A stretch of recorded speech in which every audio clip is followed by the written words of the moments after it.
होती है या नहीं होती हैं? होती है। अच्छा, क्रोध आता है? आता है। अभिमान आता है? अच्छा, मायाचारी वो भी कर लेते हैं। कब करते हो पता चलता है? पता नहीं चलता है, वो कर लेते हैं, है ना। लोभ आता है, लालच आता है। उसका उदाहरण तो परसों देख लिया था। 1 रुपए का नोट, किसका उदाहरण था वो? लालच का उदाहरण था। कौन पकड़ता है? उम्मीदवार बहुत है, वो भी पूरा चक्कर लगा रहा है। देखो तुम डांस करो, हम तुम्हारा डांस देखेंगे, है ना। आज तुम्हारी नहीं, सारी दुनिया की यही हालत है।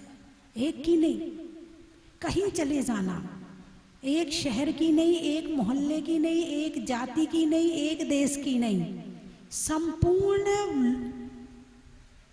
विश्व की यही हालत है। जब भावुकता आती है ना, उस समय सब भूल जाते हैं। उस समय याद रहे, बस वो क्षण ही हमारी परीक्षा का होता है, और वो क्षण हमें याद रहा, समझना हम पास हो गए, है ना।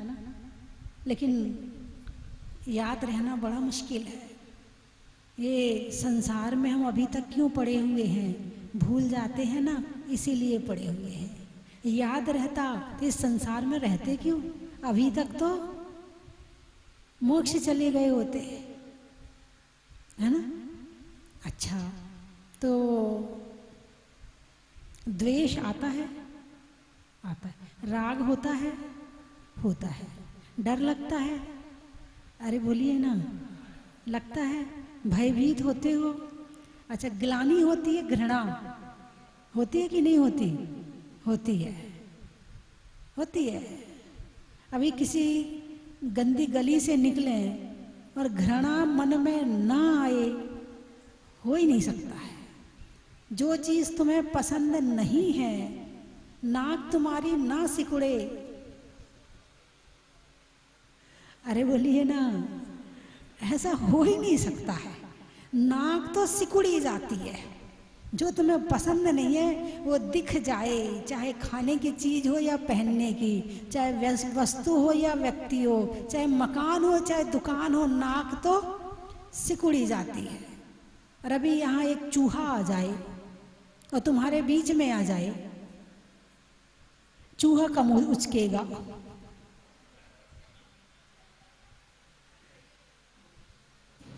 जबकि चूहा कुछ करेगा नहीं।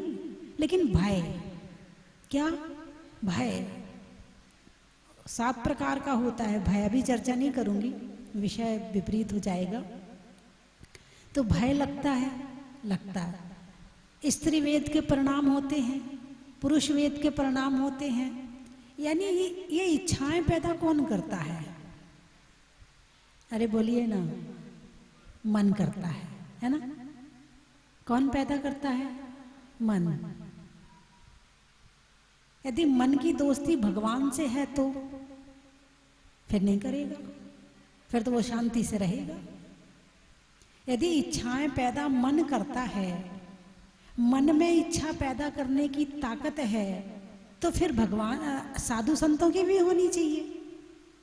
यदि मन में ताकत है इच्छा पैदा करने की, तो हमारा मन नहीं है क्या? साधु संतों का मन नहीं है क्या? अरे बोलिए ना, है। फिर उनको इच्छाएं क्यों नहीं होती हैं? मन है और इच्छा नहीं होती है, इसका मतलब इच्छा पैदा मन ने नहीं करी, तो किसने करी? थोड़ा दिमाग लगाओ, थोड़ा दिमाग मैं भी लगाऊं, थोड़ा आप भी लगाओ। फिर ये इच्छाएं पैदा किसने करी? मुझे ये खाना है, मुझे ये पहनना है, मुझे यहाँ घूमने जाना है, मुझे ये चाहिए, मुझे वो, ये इच्छाएं पैदा किसने करी?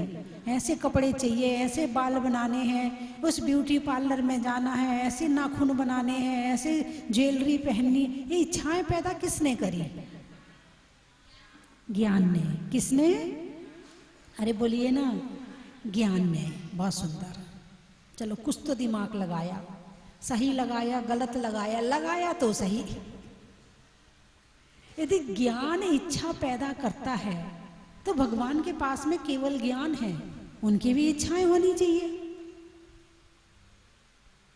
अब उनके, तुम्हारे पास तो छोटा सा ज्ञान है, उनके पास तो केवल ज्ञान है, उनकी इच्छाएं तो तुमसे ज्यादा होनी चाहिए।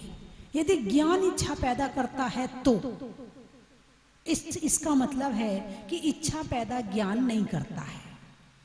भगवान की इच्छाएं नहीं है, उनकी संपूर्ण इच्छाएं समाप्त हो चुकी हैं और उनको तो असीमित ज्ञान हो गया है, तो उनकी इच्छाएं असीमित होनी चाहिए, लेकिन उनकी तो इच्छाएं समाप्त हो गई हैं। इसका मतलब ज्ञान ने इच्छा पैदा नहीं करी। अब प्रश्न वहीं का वहीं खड़ा है, ये इच्छा पैदा कौन करता है? इंद्रिय। कौन करता है?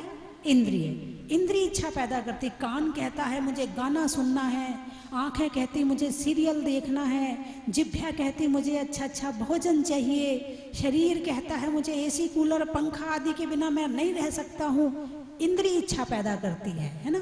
तो इंद्रियां तो साधु संतों की भी हैं।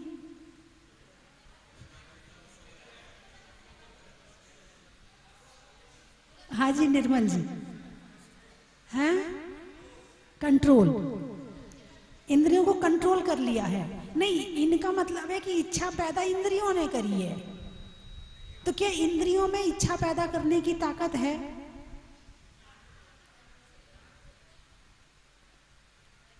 इतने दिन से इतना समझा रही हूं और वहां पहुंच ही नहीं पा रहे आप। चलिए, इच्छा पैदा कौन करता है? आप कुछ तो बोलते ही रहोगे, कुछ तो सही निकल ही जाएगा। 1 2 3 4 5 6 7 8 9 10 में से एक गिनती तो होएगी होएगी, कुछ तो सही हो, बोलते रहो कुछ भी। लेकिन वास्तव में जहां हम पहुंचाना चाहते हैं आपको, आप उतना सुनने के बाद भी नहीं पहुंच पा रहे हो, इसका मतलब है कि आप लोग चिंतन मनन नहीं करते हो। एक गाना गाने के बाद उसे गुनगुनाते हो, गाना सुनते हो ना, उसे गुनगुनाते हो, उस पर ध्यान देते हो, एक एक शब्द को अंदर डालते हो, उसे घुमाते हो अंदर। यदि कोई एक गाली देकर चला जाए, वो गाली दिन भर दिमाग में घूमती है कि नहीं घूमती है? और यहाँ प्रवचन सुनने के बाद यहीं छोड़ के चले जाते हैं, उसका कोई चिंतन मनन नहीं होता है।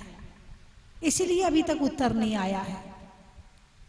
एक संत थे, वो किसी गांव में पहुंचे तो लोगों ने कहा महाराज प्रवचन सुनाओ।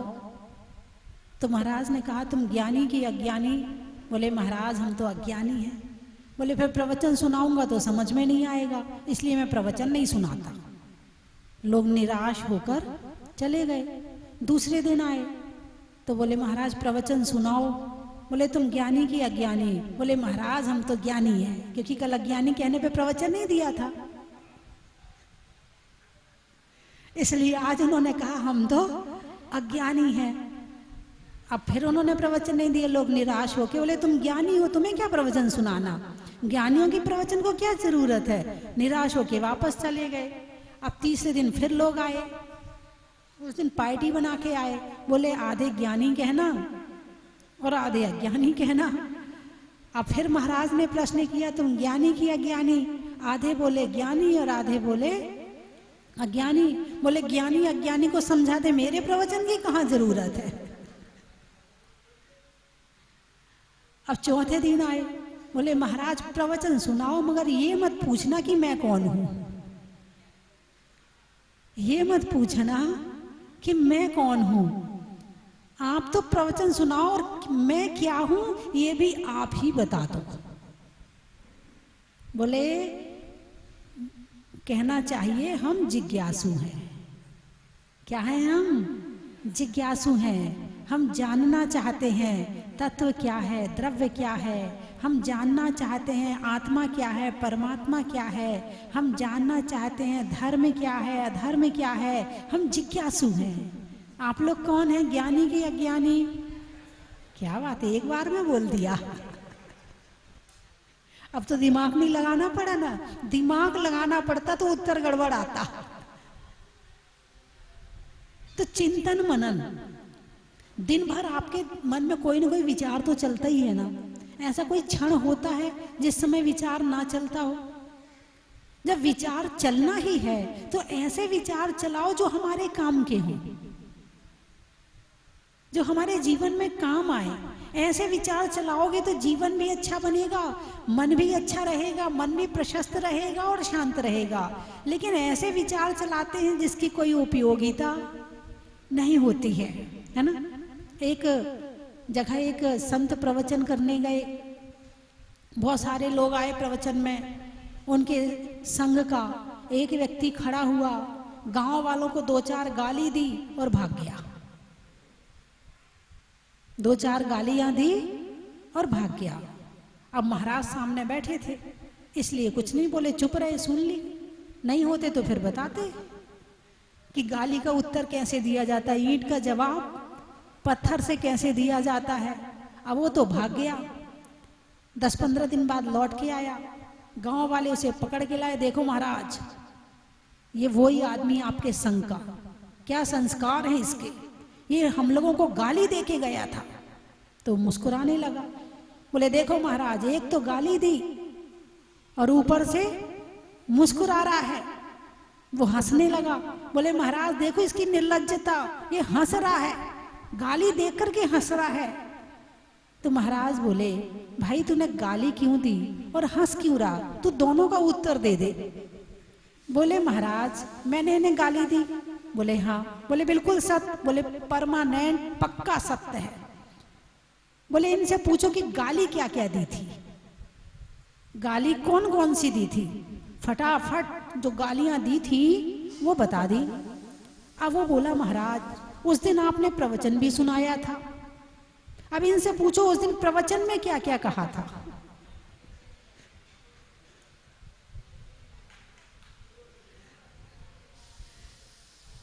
मतलब तुम्हारी रुचि कहाँ है ये देख लो, अपनी रुचि देख लो, तुम्हें याद क्या रहता है।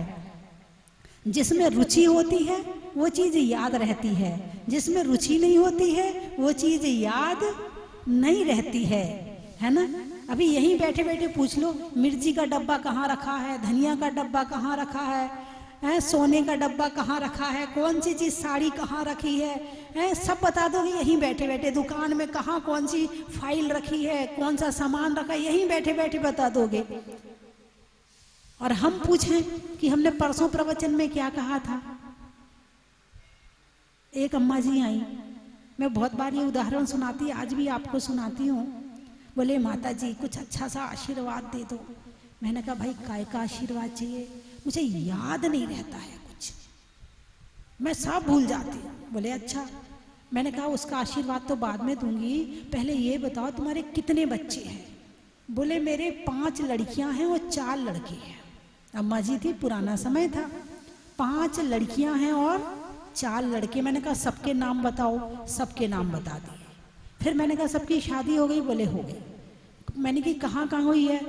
बड़ी लड़की वहाँ है, मंझली वहाँ है, तीसरे नंबर की वहाँ है, चौथी वहाँ है, मेरे वो कंवर साहब बहुत अच्छे हैं, वो ऐसे हैं, वो ऐसे हैं। मैंने कि दहेज भी तो दिया होगा, उसकी शादी में इतना दिया था, उसकी शादी में इतना दिया था, मेरी तो अच्छा। तो बच्चों की भी, लड़कों की भी शादी करी। हाँ लड़कों की भी करती। कहाँ कहाँ करी, सब शहरों के नाम बताओ, सबके नाम बता दिए।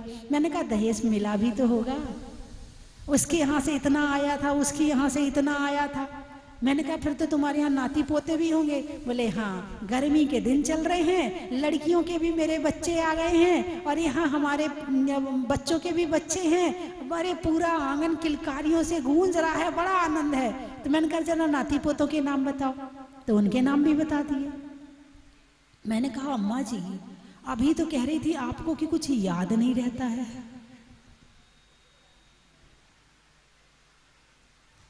हैं? अभी तो आप कह रही थी आपको कुछ याद नहीं रहता है, और अभी तो हमने थोड़ा सा पूछा है, अभी थोड़ा और पूछ ले तो तुम्हारी तो पूरी फाइल खुल जाएगी, पूरा तुम्हारा गृहस्थी पुराण खुल जाएगा। तुम तो सारा खोल के अपनी पड़ोसन का और उसकी पड़ोसन का और अपनी बहन का और अपनी चाची का और अपनी ताई का और ताऊ का सबकी कहानी कर दोगी। तुम्हें तो बहुत कुछ याद है। इसका मतलब ये है कि जिस चीज में हमारी रुचि होती है वो चीज हमें याद रहती है, और जिस चीज में हमारी रुचि कम होती है या नहीं होती है, यदि कम होती है तो काम तो करते हो मगर याद नहीं रहता है, रुचि होती नहीं है तो वो काम ही नहीं करते हो। आपकी रुचि है तो सही, ये नहीं कह सकते कि नहीं है। आप सुन रहे हो, सुनने आए हो, घर छोड़ के आए हो, पूजा करते हो, भक्ति का तो रुचि है तो सही, लेकिन अभी उतनी नहीं है जितनी घर के लिए है। बोलिए हाँ या ना। अभी घर में कुछ काम हो और बेटा फोन कर दो तो बीच प्रवचन से उठ के चले जाओगे, चले जाओगे। और घर में कुछ काम हो और प्रवचन का यहाँ समय है, आओगे कि नहीं आओगे? नहीं आओगे। इसका मतलब रुचि जहाँ होती है पैर अपने आप वहाँ भाग जाते हैं। अभी एक दिन कह रहे थे, बोले 8:30 बजे प्रवचन में आने का कष्ट करें। क्या कह रहे थे? 8:30 बजे प्रवचन में आने का कष्ट करें। अब मुझे ये बताओ, प्रवचन में कष्ट हो रहा है क्या? ये कष्ट होता है या कष्ट दूर होता है? कष्ट दूर होता है। फिर प्रवचन खत्म हो गया। फिर उन भाई साहब ने ये नहीं कहा कि अपने अपने घर जाने का कष्ट करें। जिनवाणी स्तुति भी नहीं हो पाई कि भागना शुरू कर दिया। यानी घर जाने में कष्ट नहीं होता है और यहां आने में ये रुचि है, अपनी अपनी रुचि है। जिसकी जितनी रुचि है वो उतना कर लेता है, जिसकी रुचि ज्यादा है वो ज्यादा कर लेता है, जिसकी रुचि थोड़ी है वो थोड़ा कर लेता है, जिसकी रुचि और ज्यादा है वो और ज्यादा कर लेता है, जिसकी रुचि सबसे ज्यादा है वो घर ही छोड़ देता है, दीक्षा ले लेता है। किसमें रुचि? आत्मा में। किससे प्रेम? आत्मा से प्रेम। जिसे खुद से प्रेम होता है वो दीक्षा लेता है, और जो केवल प्रेम में ही पड़ा रहता है गृहस्थियों में, वो तो थोड़ा थोड़ा अपने घर की सुख शांति के लिए धर्म कर लेता है, वो अपने लिए धर्म नहीं करता। इतने लोग आते, बोले माता जी मेरी बहू आ गया, माता जी इसको आशीर्वाद दे दो, माता जी मेरा बेटा उसको भी आशीर्वाद। ये नहीं कहते मुझे भी आशीर्वाद दे दो, मेरी बहू को दे दो, मेरे बेटे को दे दो, मेरे पोते को दे दो, मेरी बेटी को दे दो। कभी ये नहीं कहते मुझे आशीर्वाद दे दो। बोलिए हाँ या ना। जिससे प्रेम होगा उसके लिए आशीर्वाद मांगोगे, खुद से होगा तो खुद के लिए मांगोगे, शरीर से होगा तो शरीर के लिए मांगोगे, माता जी शरीर जरा बीमार रहता है जरा आशीर्वाद दे दो। और आत्मा से होगा तो कहोगे माता जी मेरे धर्म में वृद्धि हो, मेरे ज्ञान में वृद्धि हो, मेरा समाधि मरण हो, ऐसा आशीर्वाद दे दो। अब इतने लोगों ने आशीर्वाद मांगा, सबका आशीर्वाद किसने किसके लिए मांगा, इससे पहचान कर लो कि किसको किससे प्रेम है।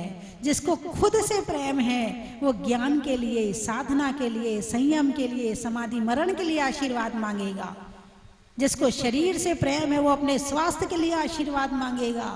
जिसको अपने घर वालों से प्रेम है वो अपने घर वालों के लिए आशीर्वाद मांगेगा। आप किसके लिए मांगते हो बताइए मुझे। इतने लोग बैठे हैं, इनमें से ऐसा कौन है जो अपनी आत्मा के लिए आशीर्वाद मांगता है?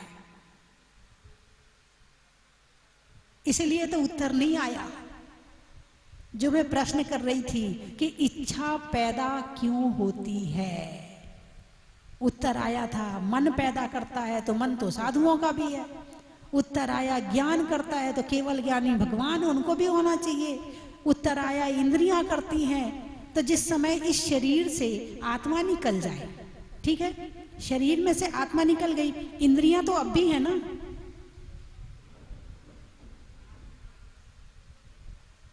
पहुंचो गहराई में।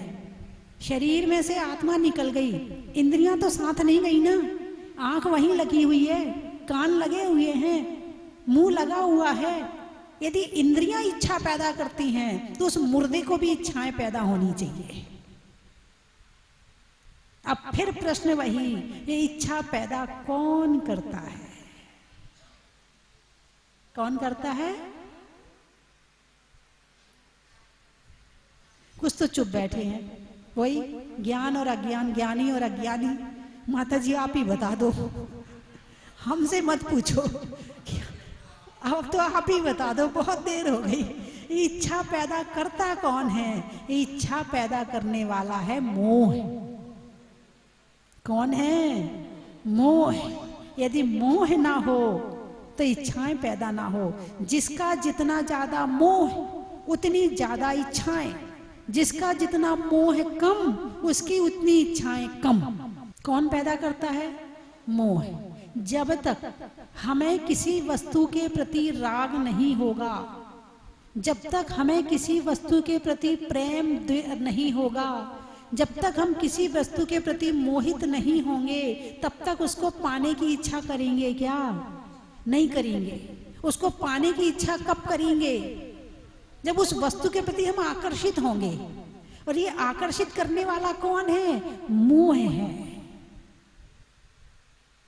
अब समझ में आया नहीं आया? न इंद्रियां इच्छा पैदा करती हैं, न ज्ञान इच्छा पैदा करता है, न मन पैदा करता है। इस मन और ज्ञान के साथ में मिला हुआ है मोह। यदि ज्ञान शुद्ध हो जाए, क्या ज्ञान शुद्ध हो जाए तो इच्छा पैदा खत्म। क्योंकि ज्ञान मोह रहित शुद्ध ज्ञान, ज्ञान मोह सहित अशुद्ध ज्ञान। ज्ञान को अशुद्ध किसने किया है? मोह ने किया है। इस जीव को भ्रमित कौन कर रहा है? मोह कर रहा है। जैसे थर्मामीटर होता है, थर्मामीटर में ऊपर नीचे कौन होता है? पारा होता है। कौन होता है? पारा होता। उस पारा को ऊपर नीचे कौन करता है? शरीर का तापमान करता है।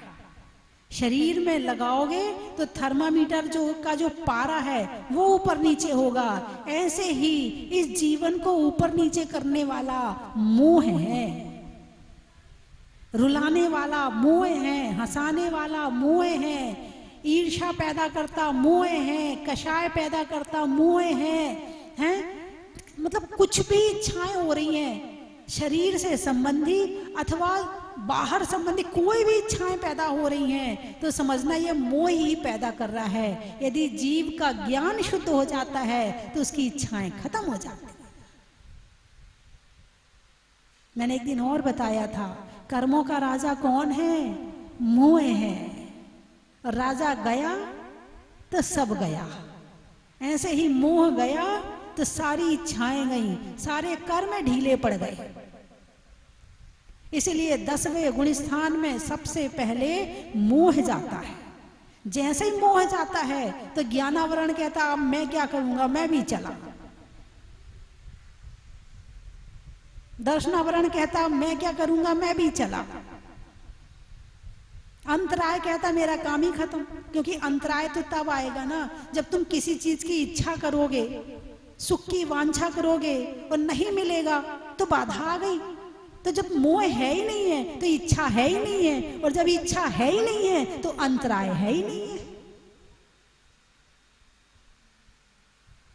यानी सारी पापों का, सारे कषायों का, सारे दुखों का, सारे संघर्षों का, सारी परेशानी की जो जड़ है वो मोह है। ये इच्छा पैदा करता है, फिर इच्छा पैदा करता है, फिर उस इच्छा की पूर्ति के लिए हम दिन रात लगे रहते हैं। यदि इच्छा पूर्ति हो जाती तो खुश, और नहीं हुए तो दुखी। और भगवान कितनी शांति से बैठे, बैठे कि नहीं बैठे? वो शांति उन्हें कैसे आई? उनके अंदर में वो शांति उन्होंने कैसे प्राप्त करी? मोह का क्षय करके। देखिए, जब दीक्षा लेते हैं तो दीक्षा लेने में क्या क्या त्याग करवाया जाता है? घर, परिवार, रिश्तेदार, है ना? और मुनिराज है तो कपड़े का भी त्याग करा दिया। बालों से इच्छाएं ना हो जाएं, बालों की भी बड़ी इच्छाएं होती हैं, ऐसे बना लूं, ऐसे बना लूं, ऐसे कर लूं, तो बालों का केश लॉन्च करवा दिया। सिर से लेके पैर तक जितनी इच्छा के साधन होते हैं वो सारे के सारे साधन दीक्षा लेने पर त्याग करवा देते हैं। जिसने छोड़ दी है इच्छा उसकी हो गई दीक्षा। इच्छा छोड़ने पर ही दीक्षा होती है। सांसारिक इच्छाएं सारी छोड़ी जाती हैं, और जब सांसारिक वस्तुएं छूट गई तो उनके प्रति त्याग हो गया। त्याग हमारे यहाँ छोटा छोटा त्याग करवाया जाता है। मतलब त्याग का मूल कारण क्या है? कहते जैन धर्म में त्याग बहुत है, त्याग बहुत है। अरे भाई, त्याग से ही मोह कम होता है। जैसे एक व्यक्ति ने आलू त्याग किया, आलू त्याग करने का मतलब आलू से मोह कम कर दिया, खत्म कर दिया। अब आलू के प्रति उसकी इच्छाएं पैदा नहीं होंगी। आलू का पराठा खाना है, आलू की टिकिया खाना है, आलू के समोसे खाना है, आलू बंडा खाना है, आलू की चिप्स खाना है, आलू के लच्छे खाना है। जितनी आलू से संबंधित इच्छाएं थी वो खत्म हो गई, और जितनी इच्छाएं खत्म हुई उतना मोह खत्म हो गया, और जितना मोह खत्म हो गया उससे संबंधित सारे लड़ाई झगड़े राग द्वेष खत्म हो गए। बात समझ में आई कि नहीं आई? त्याग क्यों करवाया जाता? जैसे रात्रि भोजन त्याग किया, अब रात में त्याग कर दिया, मन वहां से हट गया, बिल्कुल हट गया। अब दुनिया खाती रहे, लेकिन यदि तुम्हारा त्याग है तो मन नहीं करेगा खाने का, क्योंकि मन ने संकल्प ले लिया है कि मेरा रात्रि भोजन का त्याग है। अब रात्रि भोजन संबंधी जितनी इच्छाएं थी वो सारी खत्म, और जब इच्छाएं खत्म तो उतना मोह खत्म, जब उतना मोह खत्म तो उतना राग और द्वेष खत्म, और जितना रात्रि संबंधी खाने का पाप आ रहा था वो सारा खत्म। मतलब त्याग का मतलब क्या समझो? त्याग क्यों करवाया जा रहा है? जैन धर्म में त्याग क्यों बताया है? वो इसीलिए बताया है, जितना आपने त्याग कर दिया उतना मोह कम कर दिया, और जितना मोह कम हो गया उतना संतोष आ गया, और जितना संतोष आ गया उतना सुख आ गया।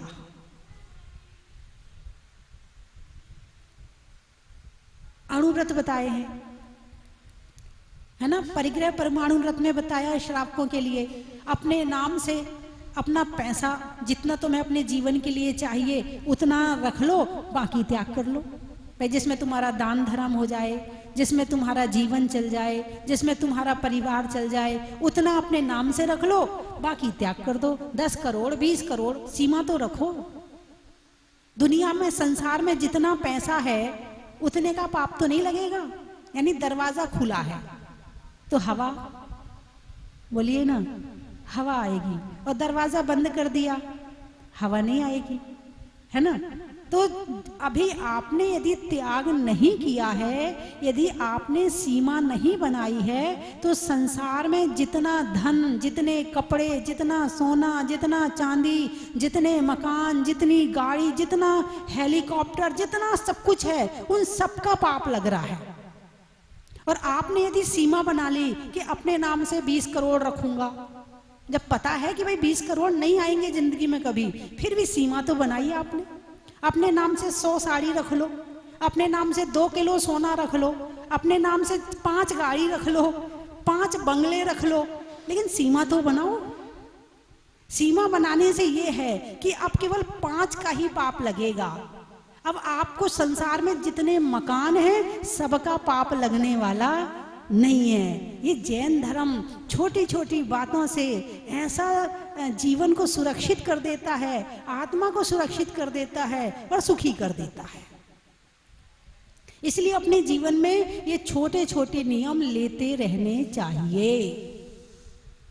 घुटनों के बल चलते चलते पांव खड़े हो जाते हैं, और छोटे छोटे नियम एक दिन बहुत बड़े हो जाते हैं। मैंने बहुत जगह, कई बार पूजा आदि होती, विधान होता है, तो मैं नियम देती हूँ कि चलो सप्ताह में एक दिन अष्टद्रव्य से पूजा करना।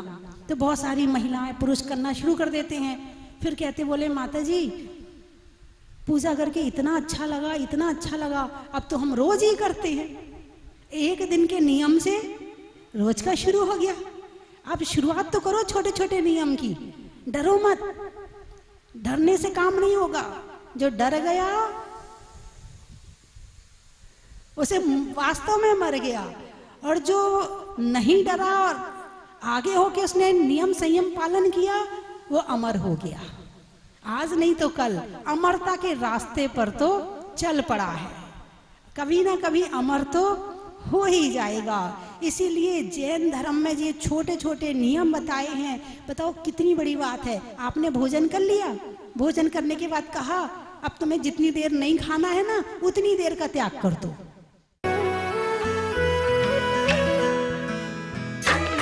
जैन धर्म जो एक बहुत बड़े कई पुष्पों की गुथी हुई एक माला है, और हमें उस माला के एक फूल की पंखुड़ी जितना भी ज्ञान नहीं है। हम धर्म से जाति से तो जैन हैं, किंतु संस्कारों से ज्ञान से हमें जैन होने में संभवतः आप जैसे साधु संतों का निरंतर सानिध्य प्राप्त होता रहे, तभी हम अपने कुल को, अपने धर्म को सार्थक कर पाएंगे। हमें न समय का ज्ञान है, न काल का ज्ञान है, न ज्ञान का ज्ञान है, न भाव का ज्ञान है, न मोह का ज्ञान है, न दान का ज्ञान है, जो हमें दर्शाता है कि अभी हमें साधु संतों की शरण में कितना समय बिताना चाहिए और उनसे ज्ञान प्राप्त करना चाहिए। माता श्री ने अभी मंच से बताया कि कल वो यहाँ से बिहार करेंगी। हमारा अपना प्रिय या कोई भी आदरणीय जब हमारे परिसर से, हमारे परिवार से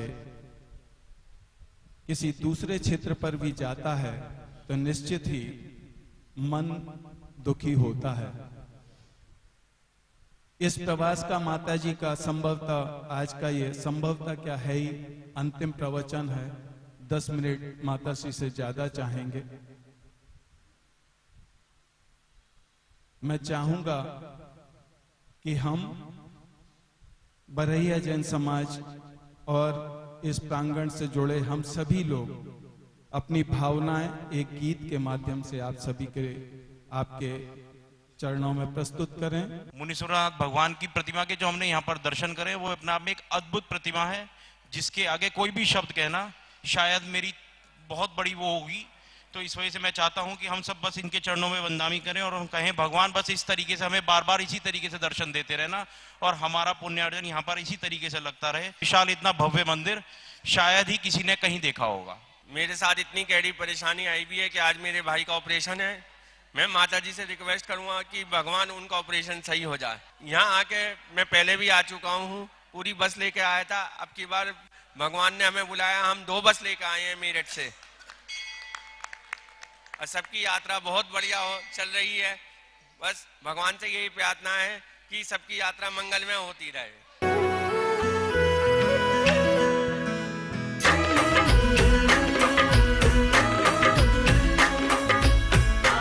चन की थाल को सजाओ रे आज, रत्नों की थाल को भर लाओ रे आज। आओ आओ करे रे गुणगान आरती भगवन की। आओ आओ करे गुणगान आरती भगवन की। आओ आओ करे रे गुणगान आरती भगवन की।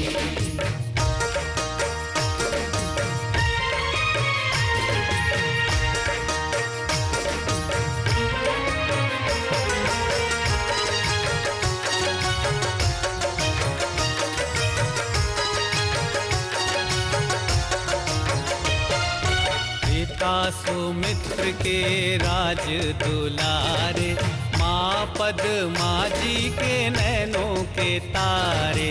पिता सुमित्र के राज दुलारे, माँ पद्मा जी के नैनों के तारे। राजगृही में जन्म लियो आप, राजगृही में जन्म लियो आप। आओ आओ मनाए खुशी आज आरती भगवन की। आओ आओ करे गुणगान आरती भगवन की। परम विदुषी लेखिका गणिनी आरिका रत्न श्री 105 स्वस्ति भूषण माता जी, जिन्होंने मात्र 20 वर्ष में 100 से भी अधिक किताबें लिखकर जैन समाज को अनूठा योगदान दिया है। बड़े बड़े विधान जैसे कल्पद्रुम महामंडल विधान, सिद्ध चक्र महामंडल विधान, इंद्रध्वज महामंडल विधान एवं विशेष जिनपद, पूजांजलि आदि महत्वपूर्ण साहित्य बहुत ही सरल व सुबोध शैली में लिखे हैं, जिसमें गद्य एवं पद्य साहित्य भी समाहित है। इन महान साहित्यों को पढ़कर आप भी अपने ज्ञान का विकास कर सकते हैं। साहित्य प्राप्त करने हेतु आज ही संपर्क करें। संपर्क सूत्र 7906062500 9868345768।